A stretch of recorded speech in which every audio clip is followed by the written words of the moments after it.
Welcome to the Explainer. All right, if you're going to build anything in Python, you've got to have the right tools. Today, we're opening up the most essential toolkit you'll ever use, data types. These are the absolute building blocks for every single piece of information in your code. So let's get to know them. So let's dive right in with a super simple question.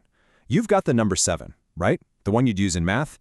And then you have the character 7, the one you'd type into a sentence. To you and me, they look pretty much the same. But to a computer, oh, they are worlds apart. And yeah, the answer is a big, firm no. One is a number, something you can add, subtract, do math with. The other is just text, a symbol for reading. And understanding that difference, well, that's the absolute key to writing code that actually works and doesn't have you chasing your tail trying to figure out weird bugs. So here's our game plan for this explainer. We're going to start with what data types even are. Then we'll take a tour of the Python toolkit, looking at the tools for numbers, then text, and then some of the more specialized tools for logic. And to wrap it all up, we'll go through a simple guide for picking the perfect tool for whatever job you've got. Okay, so first things first. What exactly are these tools we keep talking about? At their core, what are data types? Think of a data type as a classification, like a label. It's a tag that tells Python, hey, this value here, treat it like a number. Or this one over here, that's just text. And this is so crucial because that label defines the rules. It tells you what you can and can't do with that data. It's what stops you from, say, trying to multiply two sentences together.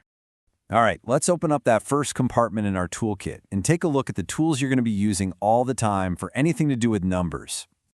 In the numeric world, you've got two main players. First, you have integers, or int. These are for your whole numbers, things you can count precisely, right? Your age, the number of files in a folder, a score in a game. Then you'll have floats. These are for numbers that have a decimal point. They're for things you can measure, stuff that might not be a nice, perfect whole number, like a price, a percentage, or the temperature. So you see, it all comes down to that tiny little dot. That's the signal. The moment Python sees a decimal point, it switches tools. It knows, okay, we're not counting anymore, we're measuring. It seems like a small detail, but it has a huge impact on how your code is going to work. Okay, we've got numbers handled, but our programs also have to deal with words, names, messages, you name it. For that, we need a whole different tool from our kit, one designed just for text. In Python, any chunk of text, whether it's one letter, a word, or a whole novel, is called a string, or str for short. You make one just by wrapping your text in either single or double quotes. That's the signal that tells Python, hey, this isn't a number and it's not a command, it's just plain text. And this is where it gets really fun. Strings aren't just these static things that hold text, they're dynamic tools. They come with all these cool built-in functions that let you mess with them.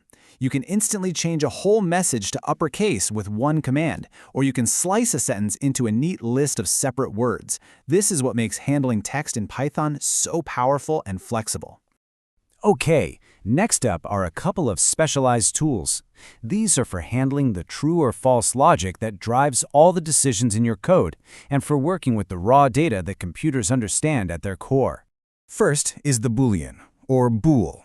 It is incredibly simple. It can only ever be one of two things, true or false. That's it. But don't let that simplicity fool you. It makes it one of the most powerful tools you've got. So why is it so powerful? Because every single decision a program makes boils down to a simple yes or no question. Is the user logged in? True. Is the shopping cart empty? False. Booleans are the engine that drives all the logic and control flow in your code. And then, for more advanced situations, we have the bytes type. This is the tool you reach for when you need to work directly with the raw binary data that computers actually use under the hood. Think about the data that makes up an image file, or an audio clip, or info sent over a network. It's a specialized tool for sure, but it's absolutely essential when you need to operate on that level. All right, so we've seen the tools in the box: integers, floats, strings, booleans, and bytes. Now, when you have a problem right in front of you, how do you know exactly which tool to reach for? This little table is basically your cheat sheet. Just ask yourself what your data represents in the real world. Is it a whole number you're counting? Use an int. A measurement with a decimal? Use a float. Is it text? That's a string. A simple yes or no question? That's a bool. It directly maps the problem to the right tool every time. And this is exactly why this all matters so much. This isn't just about following rules. When you pick the right tool for the job, your code becomes fundamentally better. It's more efficient, it's way easier for you and other people to read and understand, and you basically build a shield against a ton of sneaky bugs. It is a win on every single level.